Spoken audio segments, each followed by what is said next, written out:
좋으십니까? 좋습니다. 예, 졸지 마시고 우리 생각까지도 다 감찰하신다고 말씀하시고 앉고 일어서는 것, 또 우리가 허에 말이 있는 것까지도 다 아신다고 하신 그 주님이 어느 곳에 있든지 하나님을 향해서 우리의 마음이 열릴 때 하나님도 더 깊은 관심을 갖고 우리를 지켜보십니다. 이 시간 우리가 나눌 하나님의 말씀은 우리 에베소서에서 보겠습니다. 에베소서 1장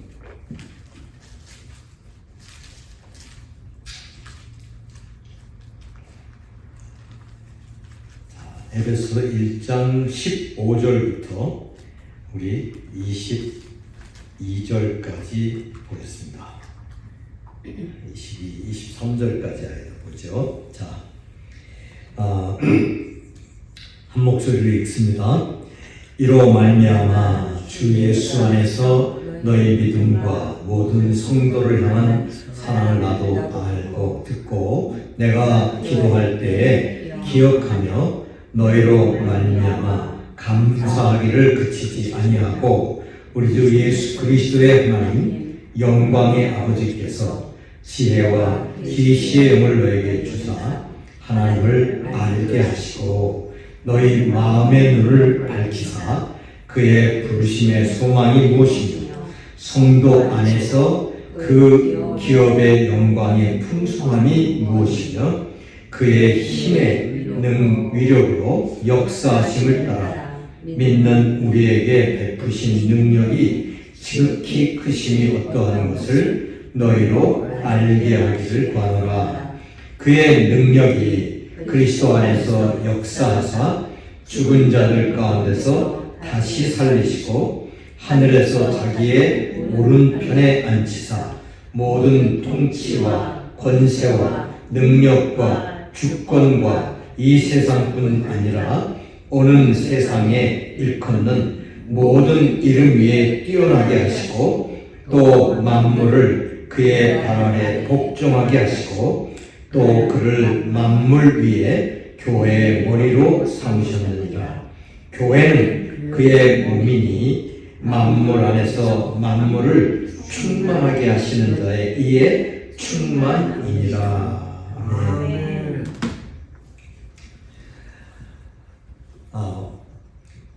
오늘은 우리가 기도의 우선순위에 대해서 우리가 말씀을 나누려고 합니다.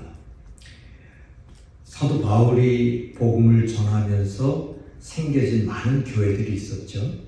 그 교회를 인해서 사도 바울이 빠뜨리지 않았던 것이 바로 기도입니다. 그리고 기도 이전에 그들의 영적인 삶에 대해서 사도 바울은 절대로 빠뜨리지 않고 그 영혼들을 생각하면서 기도했죠. 자, 바울이 에베소 교회의 사정을 잘 몰랐을까요? 알죠. 또 에베소 교회 성도들의 삶의 필요들도 잘 알았을까요? 물론 바울의 심정으로 충분히 알고도 남았다고 생각이 들어요. 그런데 오늘 이 에베소 교회에 보낸 편지의 그 기도의 내용 가운데는 그들의 실제적으로 부딪히는 어떤 현실적인 문제들보다는 훨씬 다른 차원의 기도를 바울의 마음 가운데 두고 기도하고 있다는 거예요.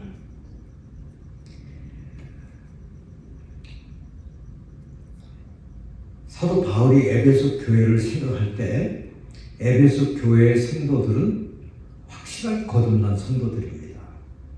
또 우리가 사도행전에도 보면 에베소에 갔을 때 너희가 믿을 때 성령을 받았느냐, 그래서 그들이 성령의 세례를 받는 그런 놀라운 장면도 나타납니다. 그러니까 에베소 교회는 확실하게 거듭난 성도들이 대부분을 이루고 있었다는 걸 알 수가 있어요. 우리가 에베소 1장 13절의 말씀에 보면 그 안에서 너희도 진리의 말씀 곧 너희의 구원의 복음을 듣고 그 안에서 또한 믿어 약속의 성령으로 인치심을 받았으니 그랬다고요. 그렇죠? 그러니까 확실하게 성령의 보증을 받은 에베소 교회 성도들의 믿음이었어요. 근데 오늘 우리가 이 말씀을 잘 보면 15절부터 16절까지 있는 말씀을 보면 다시 한번 그들의 변화된 삶에 대해서 컨펌을 하고 있는 것을 알 수가 있어요. 이로 말미암아 주 예수 안에서 너희의 믿음과 모든 성도를 향한 사랑을 나도 듣고 그랬어요. 그러니까 반드시 하나님 앞에 우리가 새롭게 거듭 태어나면 두 가지 분명한 라인이 소개됩니다. 그게 십자가예요. 첫째는 뭐냐면 하나님을 향한 수직적 관계에 사랑이 일어나는 거예요. 주님을 사랑해, 주님을 소중하게 여기고 경외하는 마음이 생기죠. 그 마음과 뜻과 힘을 다해서 주 너의 하나님을 사랑하라 하는 것이 생겨난다는 거죠. 그 다음 두 번째는 뭐냐면 수평적 관계로 성도들을 향해서 내 이웃을 내 몸처럼 사랑하는 역사가 일어납니다. 이게 성도들의 삶에 나타나는 특징 중에 우리가 관심 있게 볼 수 있는 거예요. 아주 쉬워요. 그래서 십자가를 생각하면 돼요. 수직적 관계, 수평적 관계. 이게 영적 건강을 진단할 수 있는 아주 중요한 지표가 돼요. 근데 바울이 이 부분을 이야기하면서 내가 기도할 때 너희들을 기억한다 이거야. 그 뭐야? 그들이 그리스도 안에서 변화되고 교회를 형성하고 믿음이 자라나는 것을 생각하면 바울은 감사할 수밖에 없는 거예요. 이건 비록 바울을 통해서 복음을 듣고 교회가 형성이 됐지만 이건 전적인 하나님의 은혜다. 성령이 도장을 꽝 찍었잖아요. 성령의 인침을 받았다 너희가. 근데 오늘 이 기도 제목을 보면 조금 우리가 의아하게 생각이 될 수 있는 부분이 이제 17절 나옵니다. 자, 우리 주 예수 그리스도의 하나님의 영광의 아버지께서 지혜와 계시의 영을 너에게 주사 하나님을 알게 하시고. 그럼 우리는 금방 이런 질문을 하죠. 아니 성령을 받았잖아 그 사람들이. 근데 왜 여기 지혜와 계시의 영은 성령을 의미하죠? 지혜는 소피아. 예? 이것은 일반적 지식이 아니라 지식의 차원을 넘은 체험적 지혜를 이야기하는 거예요. 지식과 지혜는 조금 달라요. 날리지하고 또 이 위스덤하고는 좀 달라요. 그러니까 지식을 바탕으로 해서 이게 활용되어질 때 지혜라는 말을 쓰는 거예요. 솔로몬이 예를 들어서 그 재판을 할 때 하나님이 지혜를 주시잖아요. 그래서 지혜를 주셔서 딱 그 여자 둘이 와가지고 자기 아이라고 그럴 때 딱 갈라라. 이런 게 있을 수도 없는 이야기죠. 근데 그 지혜가 어디로부터? 그게 지혜예요. 지혜. 하나님이 주시는 지혜. 그건 지식이 아닙니다. 배워서 얻어지는 게 아니에요. 성령께서 주시는 지혜. 계시의 영. 이 아포칼립스라고 하는 거는 뭐냐면 이 드러내서 보여주는 거예요. 여기에 내가 예를 들어서 뭘 감췄어요. 근데 이거를 내가 여기 뭐 감춘지 아냐고. 알 사람이 있어요? 없어요? 아무도 없어요. 이걸 내가 펼쳐서 보여주었을 때 여러분이 그거 이렇게 알아지는 거예요. 그게 뭐냐면 계시예요. 이것이 성령께서 가지고 계신 특성 가운데 하나예요.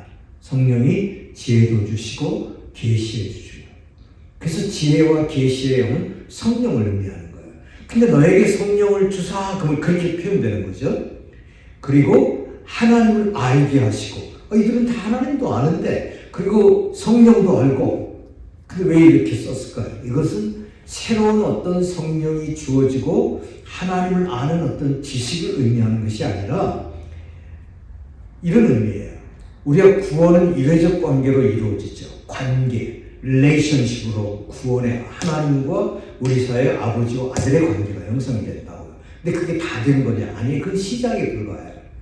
그러나 우리가 점점 알아가는 거. 그게 뭐죠? 예?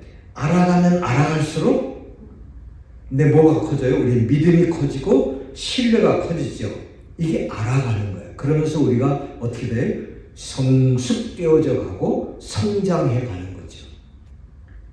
오늘은 바울은 이런 차원에서 기록한 거예요. 너에게 성령을 주사라고 하는 것은 너희에게 하나님께서 계속해서 성령의 역사를 통해서 계시가 임하도록, 그러니까 우리가 예수를 믿고 성령을 경험했다 하더라도 매 순간순간 성령의 계시와 인도를 받지 아니하면 어때요? 육에 속한 삶을 살 수밖에 없는 거죠. 그런 경우들을 많이 보잖아요. 그죠? 아직도 세상 것이 좋고, 아직도 내 것을 내려놓기 싫어하고, 아직도 이기적이고, 이런 거 많잖아요? 그럼 내가 영적으로 충만해지면, 오늘 가서 내가 눈물 콧물을 흘리고, 은혜가 충만하면 어때요? 주님 뜻 가운데서 내가 나눠주고 싶고, 섬기고 싶고, 웬만한 것을 참게 되죠. 무엇이 바뀐 거예요? 비침이 달라진 거예요. 그러니까 성령이 우리 안에 내주하시는 것은 영어로 indwelling 하시는 거예요. 에베소 교회 성도들 가운데 성령이 내주하셨어요. 그렇지만 내주하셨다고 모든 것이 되는 것이 아니라 그들의 삶 가운데 뭐냐면 계속적으로 뭐예요? 성령의 그걸 조명이라고 말하죠. 조명을 이 영어로는 illumination이에요. 그러니까 계속해서 우리 속에 빛을 비춰주시고 보여주시고 인도해 주시는 거예요. 그럼 우리가 그것을 따라가고 이끌림을 받게 되는 거죠. 그러니까 우리가 성령의 indwelling 하셨다고 해서 다 되는 게 아니라 우리의 영적인 삶은 지속적으로 illumination의 역사가 있어야 성장하게 되고 깨닫게 되고 변화되는 거예요. 그래서 요한일서에 보게 되면 요한복음은 믿지 않는 자들을 위해서 기록했지만 요한일서는 믿는 자들을 위해서 썼어요. 거기 하면 너희가 성령 안에서 행하고 working with God, 하나님과 함께 걸어라. In the Holy Spirit, 성령 안에서. with the 성령 안에서. with the Holy Spirit, 성령과 함께 걸어라. 이렇게 되어 있어요. 그래서 오늘 이 첫 번째는 뭐냐면 이 에베소 성도들에게 무언가 새로운 거를 주고 현실적인 어떤 문제를 해결해주고 교회에 문제를 왜 없겠어요? 재정도 필요하고 건물도 필요하고 사람들을 하기 위해서는 여러 가지 뭐가 필요할 거 아니에요. 그거 왜 바울이 몰랐겠어요? 그렇죠. 그런 거를 구하는 것이 아니라 뭐냐면 딱 한 가지 뭐예요? 알게 해달라는 거예요. 알게 해달라. 그 알게 해달라는 것은 새로운 것을 얻는 것이 아니라 현재 내게 있는 것이 어떤 것인지를 너희가 알았으면 좋겠다는 거예요. 오늘 우리가 기도할 때 내가 가지고 있는 기도 제목의 결정적인 능력과 해결의 키가 뭔지 아세요? 주여 나에게 이걸 주십시오, 저걸 주십시오, 이렇게 해 주십시오 그러지만 여러분이 진짜로 그 문제의 해결과 능력은 어디서 얻는 줄 알아요? 하나님이 어떤 분이신지를 알게 되면 그 문제 해결됩니다. 할렐루야. 죽은 자를 살리시는 하나님, 예? 날 때부터 소경이었던 자를 눈뜨게 하셨던 하나님, 예? 불가능을 가능케 하셨던 그 하나님의 역사, 그분의 능력과 역사가 믿어지고 여러분 속에 알아지면 문제는 해결됩니다. 그래서 오늘 여기 사도 바울이 하나님에게 기도하는 것이 뭐냐면 지혜와 계시의 영을 저들에게 주셔서, 그러니까 이미 있는 성령의 역사를 통해서 이들의 눈이 밝아지게 해달라. 마음의 눈이 밝아지게. 여러분 이 성령과 마음의 눈은 다른 의미의 것이 아니에요. 그러니까 성령의 계시와 지혜가 왔을 때 우리의 마음의 눈이 어떻게 돼요? 밝아지는 겁니다. 우리 내면에 새로운 인식이 터지는 거예요. 알아지는 거예요. 그러면 지혜와 계시의 영이 우리를 열어주고 깨닫게 하시는 원천이라고 한다면 그 영향을 받아서 눈이 열리는 게 뭐냐? 우리의 마음의 눈이 열리는 거예요.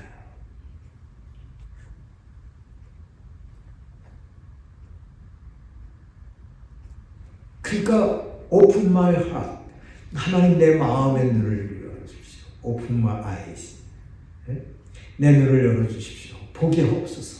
다윗의 시편도 보면 주여 내 눈을 열어 보게 하소서 그러잖아. 육신의 눈을 여는 게 아니에요. 우리의 마음의 눈이 열려지는 겁니다. 우리의 영의 눈이, 우리의 혼, 우리의 자기 인식에 그 기능이 빛이 닿으면서 이 눈이 탁 튀어지는 거죠. 그래서 오늘 이 바울이 정말 우리의 기도의 우선순위가 뭐냐, 네가 뭘 달라, 뭐하라, 뭐 이런 것들을 구하기 이전에 하나님이 어떤 분이신지를, 여기 그 알라라는 말을 보면은 17절에도 보면 뭐라고 되어 있죠? 하나님을 알게 하시고, 그렇죠? 그 다음에 19절 말씀에 보면 뭐예요? 우리에게 베푸신 능력의 지극히 크심이 너희로 알게 하기를 건다. 알게 구하. 알아지도록. 예? 그러면 순서를 이야기해 볼게요. 자, 성령께서 빛을 비춰주시는 거야. 조명을. 일루미네이션. 이 하나님의 말씀이 쫙 비춰주면서 그 하나님이 제대로 하나님의 어떤 분이신가를 보게 되는 거죠. 그리고 그분의 능력이 얼마나 지극히 크다고 하는 사실을 우리가 깨닫게 되는 거예요. 그 알다라는 말을 헬라어로는 에피그노시스예요. 그노시스라는 말 여러분 많이 들었죠? 그노시스 한 2단도 빠졌는데 그 신령한 어떤 지식 뭐 이걸 이야기를 하고 우리만 귀한 것을 깨달았다 이런 극단적으로 흘러갔는데, 에피그노시스라는 에피라는 말이 붙으면 뭐냐면 체험적으로 아는 겁니다. 네가 하나님을 지식적으로 아는 것이 아니라 체험적으로 알아지길 원한다. 체험적으로 알아진다는 건 뭐예요? 자, 병든 자를 주님이 고치십니다. 믿으십니까? 아멘. 근데 고치는 걸 봤어야지. 근데 고쳐지는 걸 봤어. 내가 기도했는데 났어. 그럼 뭐예요? 체험적으로 하는 거죠. 믿어집니까? 네? 그래서 이 알다라는 말은 우리가 마리아가 남자를 알지 못하되, 뭐 지식적으로 남자를 몰랐다는 게 아니죠. 뭐죠? 관계적 형성을 통해서 체험적으로 알지 아니했다는 거예요. 성적 관계를 통해서 체험적으로. 하나님도 마찬가지예요. 우리가 하나님을 지적으로만 동의하는 것이 아니라 우리가 체험적으로 아는 것이 필요한 거죠. 하나님의 말씀을 우리가 얼마나 많이 아느냐가 중요한 것이 아니라 그 말씀이 내 속에서 한 번 더 체험되어진 말씀, 그 말씀이 우리 것이 되는 거예요. 하나님의 성령이 우리에게 주신 말씀이에요. 그런 말씀이 더 쌓아지면 그만큼 믿음이 커지는 거고, 예? 머리로만 들어있는 말씀은 어려운 상황에 들어갔거나 곤란을 당했을 때 아무리 그 말씀을 붙잡으려도 여러분을 붙잡을 수 없어요.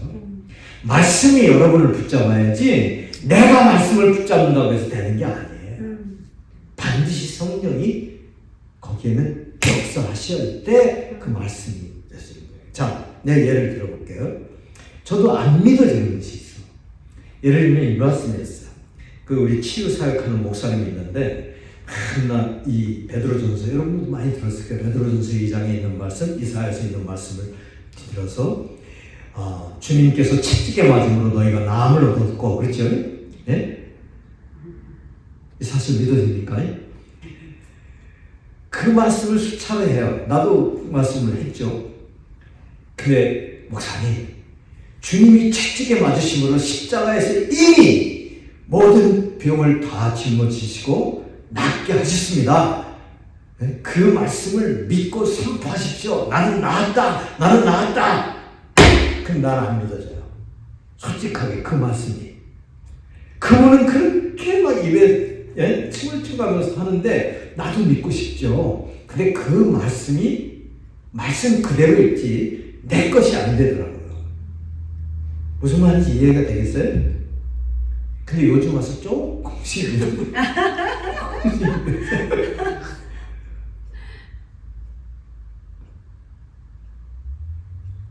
근데 이런 말씀이 믿어져요. 너의 몸은 성령께서 거하시는 전이 아니야. 내 몸은 내 것이 아니라 성령이 거하는 전이다. 그래서 내 몸으로 아버지 하나님께 영광을 돌리라. 이 말씀은 확실히 믿어졌어요. 그러니까 제가 방사선 치료를 받기 위해서 통 속에 들어갈 때마다 뭐예요? 주님, 내 몸은 내 것이 아닙니다. 주님의 것입니다. 성령의 전입니다. 주님, 이 몸을 성령께서 감싸시고 취의 광선이 외양간에서 나온 송아지가 뛰놀듯이 의로운 태양이신 그 강력한 방사선보다 더 강력한 그 빛으로 하나님 나의 그 암의 부위에 정확하게 딱 떨어져서 암세포들이 터져버리게 해주옵소서. 그 기도를 했다니까요. 그 말씀, 내가 믿어진 말씀은 체험이 되더라는 거예요. 체험된 말씀이에요. 자, 내가 정말 그 경제적으로 어렵고 그 하나님이 까마귀를 통해서 가져준다는 거 성경에서 무수히 봤지만 내가 경험은 안 못했었다고요. 그런데 내가 정말 어려울 때 하나님께 그렇게 구했을 때 정말 하나님께서 까마귀를 통해서 가져다가 주시는 것을 봤어요. 그 이후로 생활에 대한 걱정은 전혀 안 하게 됐어요. 물론 우리 집사람이 좀 힘들었지만 그렇지만 어쨌든 하나님이 다 채워주신 거예요. 그때. 근데 그때 또 사용하셨던 까마귀가 오늘날에도 제 주변에 너무 많은 까마귀들이 있는 거예요. 하나님 그걸 사용하세요. 자, 이처럼 우리가 얼마나 머리로 알고 있느냐가 중요한 게 아니라 그 말씀을 체험적으로 알아가는 거죠. 그래서 오늘 첫째는 하나님이 누구시냐, 하나님이 어떤 분이시냐, 깊이 알았으면 좋겠다는 거예요. 단순한 지식으로 아는 것이 아니라 깊이라고 할 때는 어때요? 관계를 넘어서 지속적인 교제를 통해서만이 가져볼 수 있는 게 깊이 알아가는 거예요. 자, 두 사람이 결혼을 했는데 연애 기간이 짧았어요. 1년 반 만에 만나서 결혼을 했다고요. 그러니까 이 사람이 어떤 성품을 가졌는지 또 어떤 나쁜 습관이 있는지 좋은 습관이 있는지 다 모른다고요. 그렇잖아요. 살아보니까 드러나는 거야. 계속 그대로. 그렇죠? 아니 너 이런 면이 있어. 좋은 면이면 괜찮은데 안 좋은 면이 너무 많아가지고 나 실수한 것 같다. 나랑 이런 거 곤란하지. 그죠? 근데 살면 살수록 이게 정말 좋은 면들이 막 나타나면 어때요? 이야 정말 잘했다. 하나님 감사합니다. 이렇게 되는 거죠. 그런 우연은 없죠. 하나님 다 알아서 딱 쪄주셨으니까 그 사실을 믿어야 되죠. 마찬가지로 우리가 하나님과의 관계, 구원이라고 하는 것은 관계의 시작이지만 우리의 성숙과 성장은 뭐예요? 알아가는 교제를 통해서 깊어져 간다는 거예요. 이거는 경력을 이야기하는 게 아니라 체험적 교제를 통해서 알아지는 거예요. 자, 그래서 오늘 여기 보면 첫째는 내가 그 하나님을 알게 하시고 체험적으로 더 깊이 알아가게 하시고 이 기도를 하고 있어요. 두 번째, 그 마음의 눈이 밝아져서 하나님의 능력이 얼마나 큰 것인가를 여기는요 찾아보니까 여기 19절에 있는 말씀 보니까 힘이라는 말이 나오고 우리말 성경에는 위력이라는 말이 나오고 역사심이라는 말이 나오고 능력이라는 말이 나와요. 그렇죠? 자, 이게 조금씩 그 헬라어가 다 다르더라고요. 그래서 그 제일 먼저 나오는 게 두나미스예요. 두나미스는 다 알죠. 다이너마이트라는 말이 거기서 나온 거 아니에요. 강력한 폭발력이에요. 예? 또 여기 나오는 말이 에네르기아라는 말은 이게 뭐냐면 위력인데, 위력이라는 말은 그렇게 번역이 되는데 뭐냐면 이 작동하는 능력이에요. 거기서 우리가 에너지 이게 다 나오는 거예요. 그러니까 에너지가 도는 거예요. 기가 도는 거예요. 막 도는 거죠. 현재도 작동하고 있는 거예요. 지금 하나님께서도 여기 그 천지 만물에 뭐예요? 이 기가 움직이는 기가. 그래서 이게 작동이 되는 거예요. 창조한 걸로 끝나는 게 아니라. 자, 또 다음에 나오는 게 크라투스라는 말인데 여기 보면 역사심. 이건 뭐냐면 강력하게 그 통제하는 능력을 말해요. 압도하는 능력을 말하는 거죠. 또 여기에 보면 마지막 여기 보면 능력이라는 말이 또 다시 반복되죠. 이 19절에는 4개의 단어가 힘이라고 하는 것을 표현하는 단어를 썼어요. 네. 강력하고 에너제틱하고 압도적인 그런 능력, 그걸 표현하고 있는데 그 능력이 얼마나 큰 건지 어떻게 표현할 수가 없으니까 이게 지극히 크다고 표현했어요. 그 능력. 그것을 세 가지 차원, 그것을 세 가지 차원으로 이렇게 정리를 해주고 있는데, 제일 첫 번째는 너희가 마음의 눈이 밝아져서 내 부르심의 소망이 무엇이니라. 하나님이 너를 왜 불렀는지, 그 7, 80억 되는 인구 가운데 왜 너를 집어서 불러냈는지 그 부르심의 소망을 깨닫다 이거예요. 여기서 자기의 정체성과 소명을 발견하게 되는 거죠. 그 다음에 기업의 영광의 풍성이 어떤 것을 너희가 알기를 원한다. 기업의. 그러니까 이게 내 자녀가 내가 죽으면 내가 모든 것을 다 받듯이 하나님 우리를 이것을 기업이라고 말하세요. inheritance. 너에게 줄 수 있는 기업이다. 그 기업이 얼마나 큰 것을 너에게 준비하고 있는지 알아라. 요 말만 들어도 우리가 부자 된 것 같잖아요. 그죠? 예? 얼마나 하나님의 그것이 큰 것이냐. 그리고 이 지극히 하나님의 능력이 크다고 하는 것을 알아라. 근데 그 능력을 이렇게 표현합니다. 보여주세요. 이 능력은 이미 증거된 거다. 무엇을 통해서? 예수 그리스도의 죽으심과 부활을 통해서 그 능력이 입증된 것이다. 그 능력이다. 그 이야기예요. 죽은 자를 살려내는 능력, 사망에서 생명으로 변하게 하는 능력, 어두움을 빛으로 바꾸는 그 능력, 그것이 예수님이 십자가에서 죽으시고 부활케 하신 그 능력, 그것이 바로 네가 깨닫기를 원한다는 거예요. 그러면 네가 가지고 있는 그 어떤 문제나 상황이라도 풀 수 없는 것이라도 내가 그것을 해결할 수 있는 그분과 그분의 능력을 경험하게 될 거라는 거예요. 그래서 바울은 우선적으로, 최우선적으로 누가 이것을 주세요, 저것을 주세요. 물론 우리가 구해야죠. 빌립보서에도 보면 내가 아무것도 염려하지 말고 너희 간구할 것을 하나님께 기도하라고 했어요. 또 예수님도 너희가 요한복음 14장에 보면 너희가 무엇이든지 원하는 것을 구하라고 했어요. 내 이름으로. 그러니까 구하는 것 자체가 나쁜 것은 아니에요. 그렇지만 구하는 것 이전에 우리가 먼저 알아야 될 것이 있는 거예요. 먼저 기도할 것이 있단 말이에요. 순서가 있어요. 근데 나를 비롯해서 우리 수많은 성도들이 기도 제목을 보면 뭐예요? 다 현실에 급급해가지고 주여 뭐 이거 해주시지, 그 모든 문제를 주관하시고 해결할 수 있는 분이 어떤 분인가를 더 뜨겁게 알게 해달라는 기도를 안 한다 이거예요. 빼먹는다 이거예요.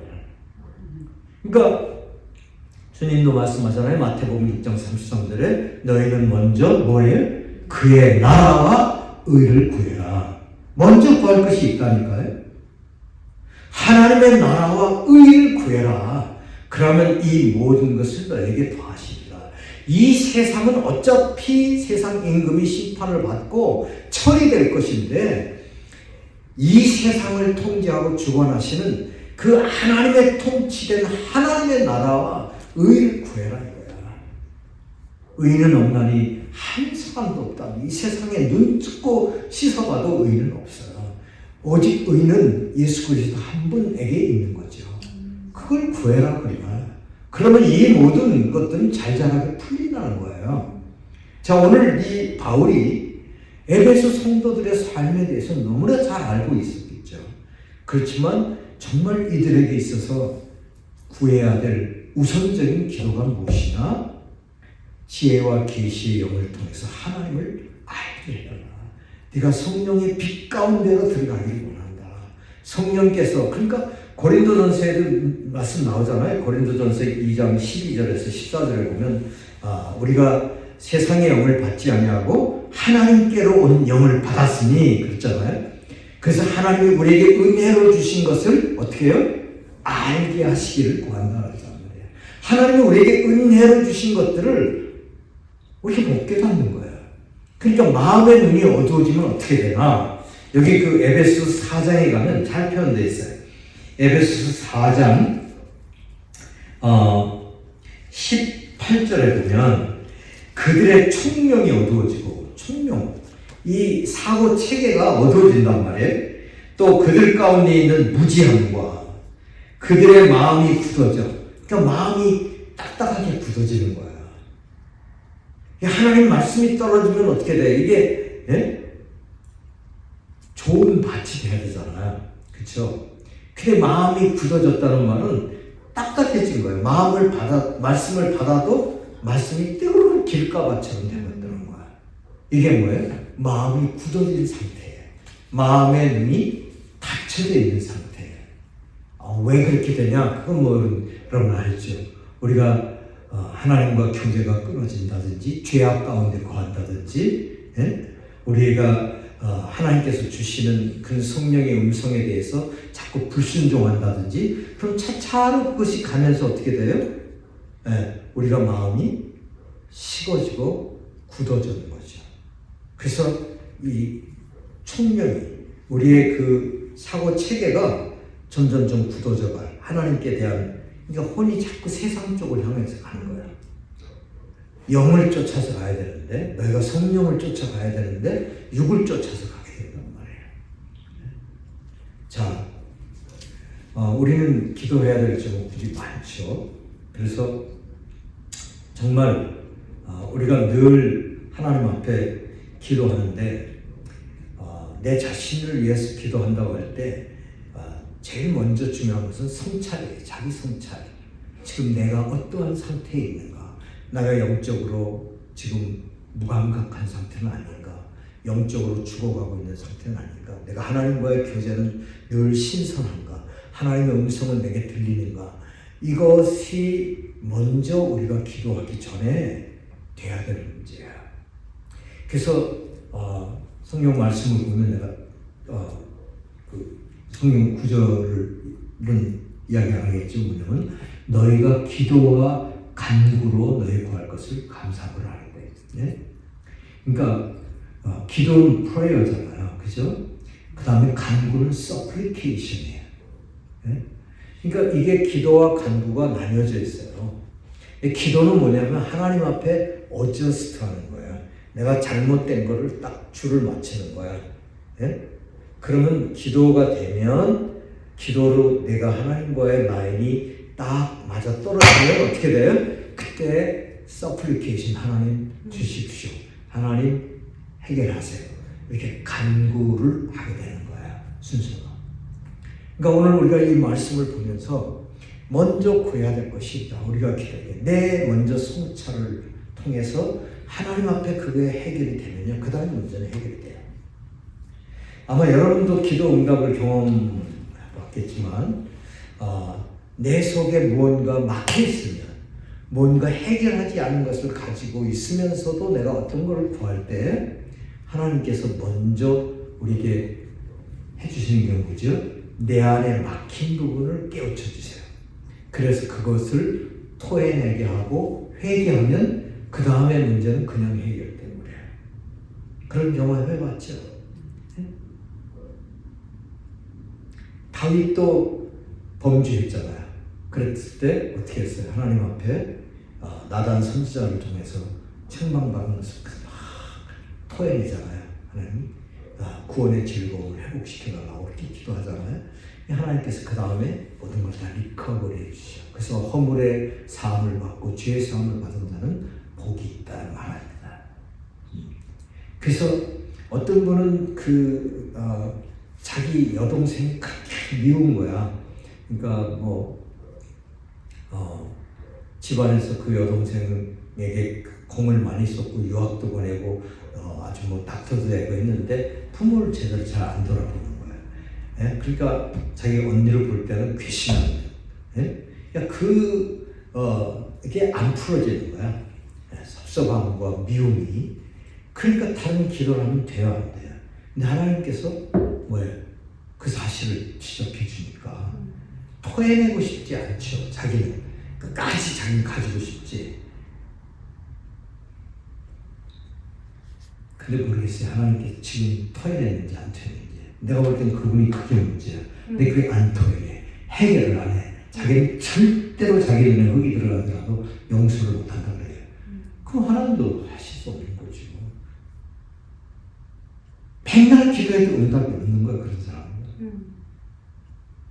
응답해주면 더 나빠지지. 그치? 그러니까 어떤 사람은 시어머니와의 관계가 너무 안 좋았는데 하나님 앞에 기도하는데 그게 마음이 자꾸 걸리는 거야. 그래서 그걸 놓고 기도하니까 그냥 병이 그냥 떠나가 버린 거예요. 이런 결과들이 많이 보죠. 그러니까 오늘 우리가 기도해가면서 정말 그렇습니다. 하나님, 내가 지금 바라보고 있는 그 하나님이 어떤 분이신지, 또 그분의 능력이 어떤 것인지, 하나님 나를 왜 부르셨는지, 나를 위해 예비하신 그 기업의 풍성이 어떤 것인지, 주여 나로 하여금 내 마음의 눈을 밝혀주셔서 성령이 조명해 주셔서 깨우치시고 알게 하시기를 원합니다. 그래서 성령의 빛 가운데로 내가 걸어갈 때 우리가 가지고 있는 문제나 이 모든 것들은 문제 자체가 중요한 게 아니라 그 문제를 해결하실 수 있는 분을 우리가 인식하는 것이 더 먼저다. 같이 기도하겠습니다. 살아계신